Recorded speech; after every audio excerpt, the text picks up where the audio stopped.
Hello again everyone. I hope you enjoyed my first video. If you haven't seen already, Happy New Year. Whew, this is a video I hope I didn't have to make. And it seems like not many people are saying much about this, so I thought maybe I would. But first, oh my gosh, what is with this hair? I'll be back. A bit better. I must warn you, shots are going to be fired. Just beware, shots will be fired. But don't worry, they're going to be valid shots. Without further ado, let's get into it.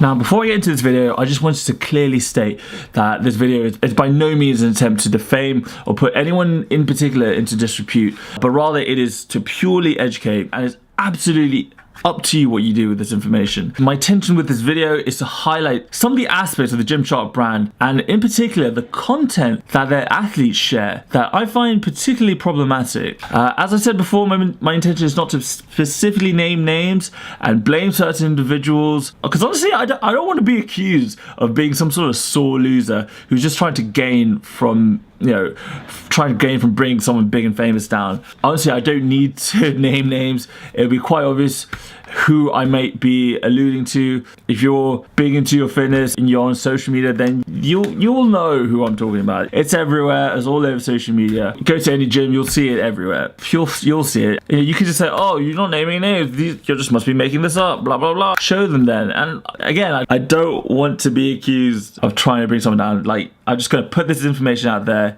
You know, when you see it happen, you can think to yourself, ah, yeah, okay, yeah. You know this one is true. You know this is true. If this video is purely intended to educate and help you make better decisions when it comes to figuring out what works best for you.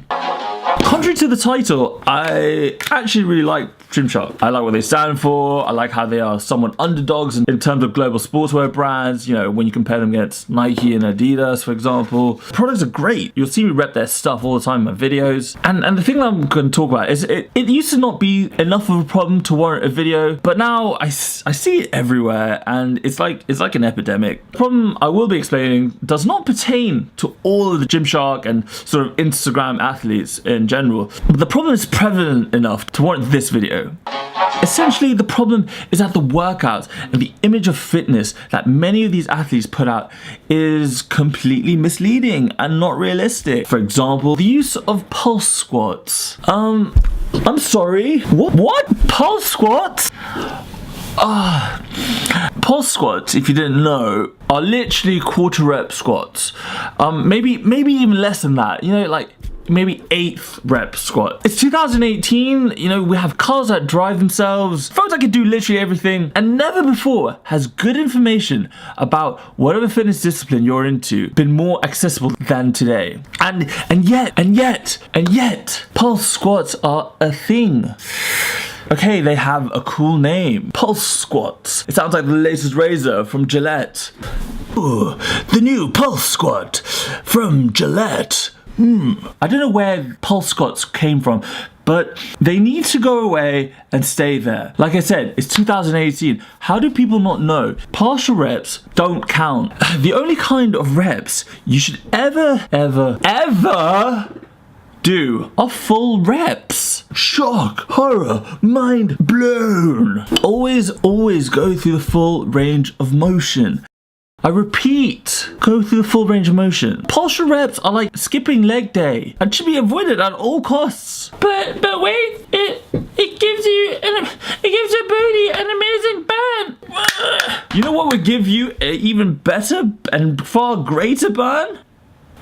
Full reps. I know, I understand that they're usually done alternately with full reps, but partial reps are partial reps. You're wasting your time doing them. And here's why. Here's the goal. So let's say your goal is to build size. Let's say that this rectangle represents the full benefit of doing the squat with full range of motion. Now, doing pulse squats then, you're limiting your range of motion. You're literally getting about maybe that much, if any. So you're wasting your time. Why would you bother? Since we're talking about, you know, partial reps, if we just concentrate on the range of motion. To maximize muscle growth, you should be stretching the muscle as much as possible, i.e. increasing the range of motion as much as possible. The greater the stretch on the muscle, the more muscle fibers are being recruited, therefore the more muscle damage is being done, and therefore the more muscle growth and repair. It's simple, right? Why would you bother doing partial reps, i.e. pulse squats, when you only get that amount of benefit, when you could be getting the full benefit? Stop doing pulse squats, i.e. partial reps, because you're limiting your range of motion and you're just leaving gains on the table that are ripe for the taking. Just go through the full range of motion, put as much stretch on the muscle as possible, and you will be gaining the full benefits of the squat, and you'll be growing way quicker than you were just doing loads of, like, the number of pulse squats you would have to do to get moving on. How many glute kickback variations can they come up with on the cable machine? There's this one, there's this one, and this one, and this one. Okay, this isn't as bad as pulse squats. They are legitimate exercise to an extent and are good for muscle building, you know, when done correctly and when done as part of a, you know, a well-written muscle building program. The problem that I have with it is that the workouts that these super influential individuals predominantly share on their, you know, on their Instagram pages are almost entirely made up of an unnecessary amount of variations of what are essentially a few exercises at most. And yes, you know, you could argue that they're just trying to provide variety because more choice must be better. I mean, if you need the variety to keep you motivated and interested, then alright, then fine. But this is problematic because it's not the most efficient way of training if your goal is to build size. You know, if building size is your goal, then your workouts should revolve around heavy compound movements. If I took a pair of identical twins, told one to do only heavy compound movements, i.e. overhead press, squats, deadlifts, bench press, hip thrust, you know, etc. I told the other one to do only isolation movements, i.e. you know, kickbacks, bicep curls, reverse flies, and you know, so on and so forth. The twin who only did heavy compound movements will for sure have gained more size than the twin who only did isolation movements. However, when you combine the two, then you are maximizing your workout for muscle growth. Heavy compounds are like your meat and veg, and isolation movements are like your seasonings, your sauces, your condiments. You know, you wouldn't have a whole meal of just paprika, salt, and pepper and barbecue sauce. No, you would marinate a beautiful chicken thigh overnight and then grill or roast it and eat it with some nice veggies or rice or something. Heavy compound movements should be at the core of your workouts, and then supplemented with isolation movements.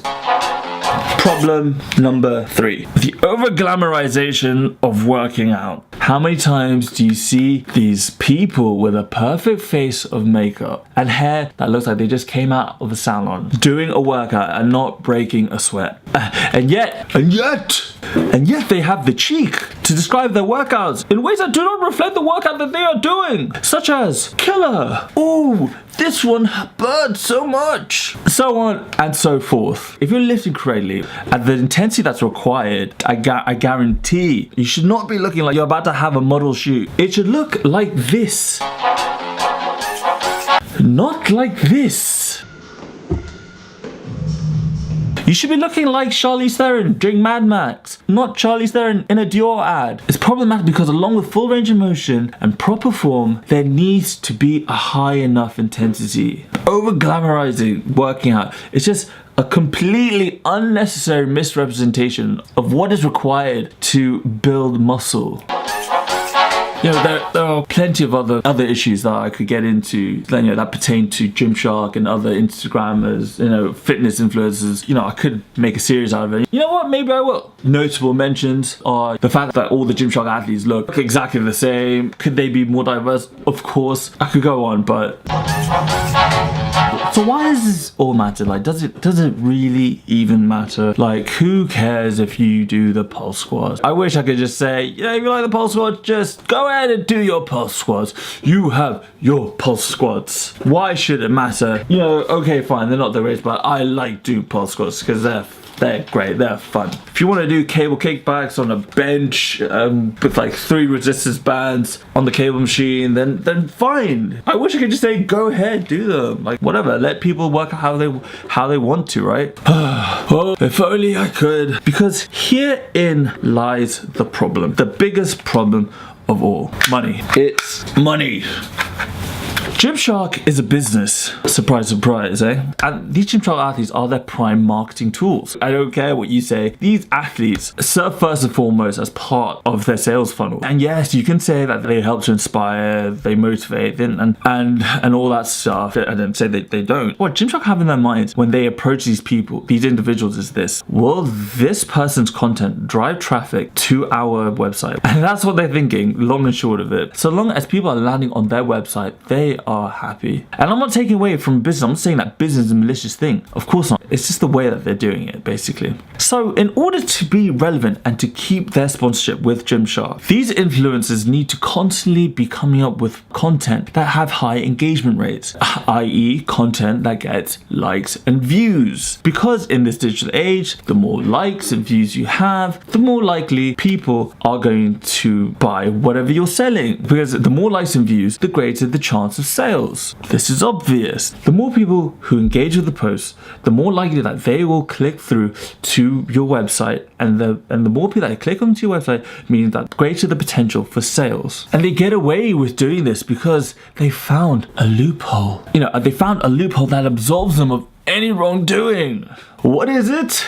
Well, in the caption of every, frankly, BS workout video, you'll see some sort of variation of, try this as a glute finisher, or I did this after my leg workout.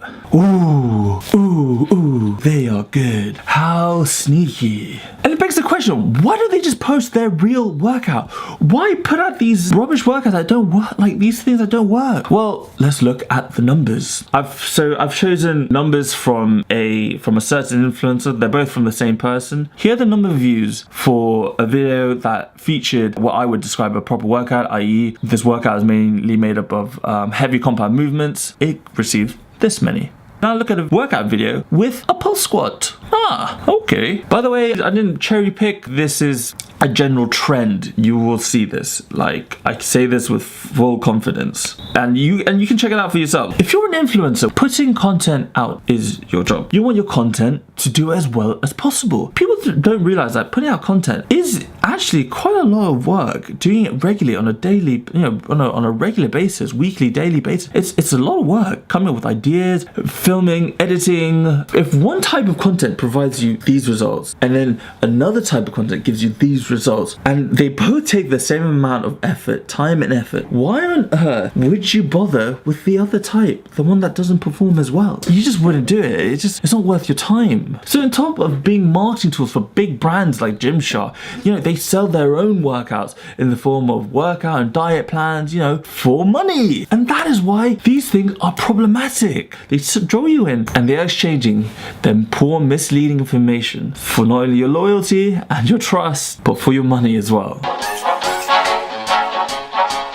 And most of the followers of these influencers are, let's face it, very new to fitness, like usually between 1 to 2 years or even less. So the knowledge is going to be very limited, and they will be very easily persuaded by someone with an incredible physique and a massive following. What I see with the people who follow them is that they sort of worship these influencers. They will buy everything they endorse. They will buy their outfits. They'll buy all their programs. They'll buy whatever rubbish supplements these influencers claim to not be able to do without, i.e. detox teas and BCAAs.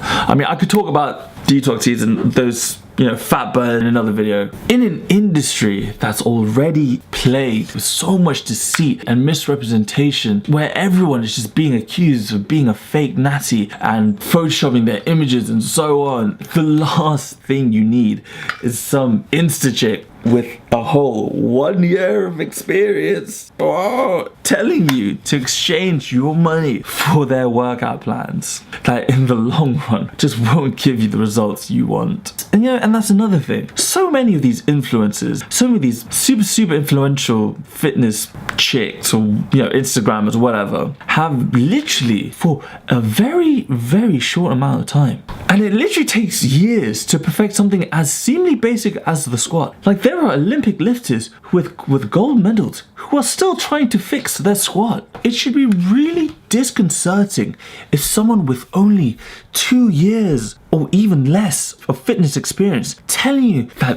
these things are a great workout. It breaks my heart to see people so excited about exercise that are just pointless and just won't give you the results that they claim to give.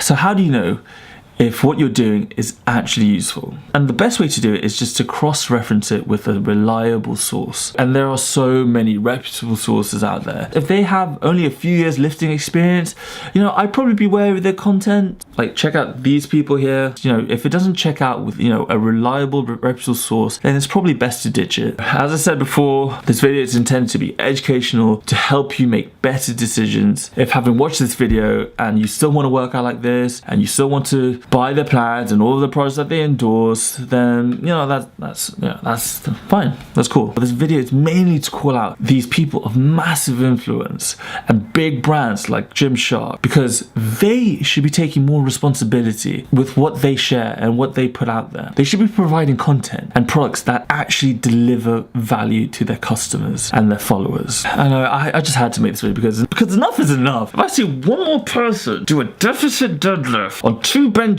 without actually having a deficit, then that's it.